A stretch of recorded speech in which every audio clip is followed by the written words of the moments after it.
एक दिन जंगल में एक अजीब दृश्य देखने को मिला। सभी जानवर एक साथ कहीं जा रहे थे।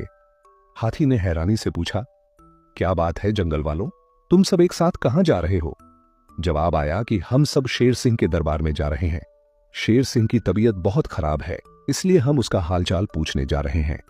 यह सुनकर हैरानी से कहा गया, क्या हमारे शेर सिंह की तबीयत खराब है? फिर तुरंत फैसला हुआ कि हाथी भी सबके साथ चलेगा। जल्द ही सारे जानवर अपने जंगल के राजा शेर सिंह के दरबार में इकट्ठा हो गए। शेर सिंह अपनी गुफा में जमीन पर लेटा हुआ था और उसके पास चीता और बाघ खड़े होकर चिंता से उसे देख रहे थे। शेर सिंह की हालत बहुत खराब थी। चीते ने बताया कि राजा साहब की हालत काफी खराब है और वाकई राजा का ठीक होना जंगल के लिए बहुत जरूरी था। जंगल का राजा अचानक बीमार हो गया तो सभी जानवर परेशान हो गए। उनकी परेशानी और बढ़ गई जब अचानक शेर सिंह जोर जोर से खांसने लगा और खांसते खांसते उसकी जान निकल गई। यह दृश्य देखकर जंगल के सभी जानवर दुख से निढाल हो गए। शेर सिंह की मौत के बाद कुछ दिन बीत गए। फिर सभी जानवर एक जगह बैठे और सलाह करने लगे। हाथी ने कहा, जंगल वालों, शेर सिंह अब नहीं रहे, अब हमें अपने जंगल में किसी को राजा बनाना होगा। सभी ने हाथी की बात पर सहमति जताई। सवाल उठा कि अगला राजा कौन हो। सभी इस बात पर सहमत थे कि नया राजा वही बने जो शेर सिंह की तरह सही फैसले ले सके और सभी को बेहतर न्याय दे सके। हाथी से पूछा गया कि क्या उसने ऐसा कोई जानवर देखा है जो राजा बनने के काबिल हो। उसने जवाब दिया, अभी तो नहीं, मगर हमें ऐसा जानवर ढूंढना होगा जो नेक और न्यायप्रिय हो। फिर सुझाव दिया गया कि जंगल में चुनाव कराया जाए। सभी जानवरों ने कहा कि वे चुनाव के लिए तैयार हैं। ताकतवर और हिम्मत वाले जानवरों को अलग होने के लिए कहा गया तो बाघ, चीता और भालू एक तरफ हो गए। तीनों ने अपनी अपनी खूबियों के दावे किए। बाघ ने कहा कि वह सबसे ज्यादा ताकतवर है और राजा के वंश से भी है, इसलिए उसे राजा बनना चाहिए। चीता भी मैदान में आया और बोला कि वह बेहतर फैसले लेने की क्षमता रखता है और सभी को न्याय दे सकता है। बहस बढ़ने लगी। फिर फैसला हुआ कि चुनाव के जरिए ही पता चलेगा कि कौन सबसे ज्यादा ताकतवर और ईमानदार है। हाथी ने घोषणा की कि 2 दिन बाद चुनाव होंगे और वह अपने साथियों के साथ मिलकर वोटिंग मशीन बनाएगा जो बड़े आम के पेड़ के नीचे लगाई जाएगी। वहां सभी जानवर आकर अपने पसंदीदा उम्मीदवार को वोट देंगे। जिसे सबसे ज्यादा वोट मिलेंगे वही जंगल का नया राजा होगा। चीता दिल ही दिल में योजनाएं बनाने लगा। उसने सोचा कि अगर वह राजा बन गया तो सभी जानवरों को अपना नौकर बना देगा। बाघ की नीयत भी कुछ ऐसी ही थी। वह भी राजा बनने के बाद अपनी हुकूमत चाहता था।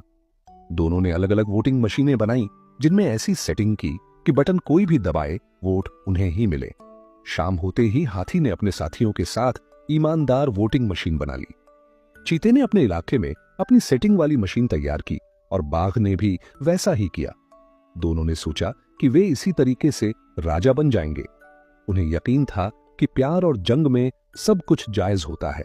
अगली रात हाथी ने अपनी वोटिंग मशीन आम के पेड़ के नीचे लगा दी जिस पर तीनों उम्मीदवारों की तस्वीरें लगी थीं। हाथी वहां से चला गया। आधी रात को चीता चुपके से आया, हाथी की मशीन हटाई और अपनी मशीन लगाकर चला गया। कुछ देर बाद बाघ आया, चीते की मशीन हटाई और अपनी सेटिंग वाली मशीन लगाकर वहां से चला गया। सुबह हुई, चुनाव शुरू हुआ। जंगल के सभी जानवर एक एक करके वोट देने आए। चीता और बाघ दिल ही दिल में खुश हो रहे थे कि उन्हीं को वोट मिल रहे हैं, मगर भालू चुपचाप ईमानदारी से चुनाव करवाता रहा। शाम तक वोटिंग पूरी हो गई। हाथी ने घोषणा की कि अगले दिन परिणाम सामने आएगा। सभी अपने अपने घर चले गए। अगली सुबह सभी जानवर जमा हुए। हाथी ने अपने साथियों के साथ वोटों की गिनती की। गिनती पूरी होने के बाद घोषणा की कि सबसे ज्यादा वोट भालू को मिले हैं और आज से भालू जंगल का नया राजा होगा। यह सुनते ही चीता और बाघ हैरान रह गए।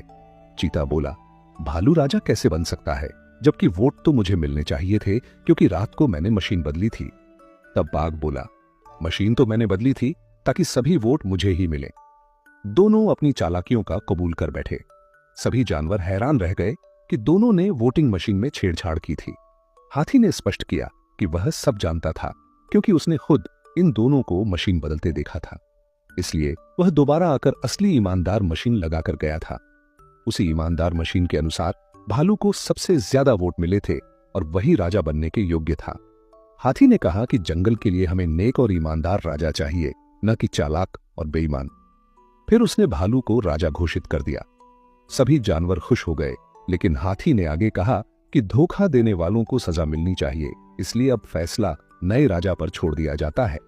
भालू ने सभी को हैरान करते हुए कहा कि चूंकि अब वह राजा है, वह उन्हें माफ करना चाहता है।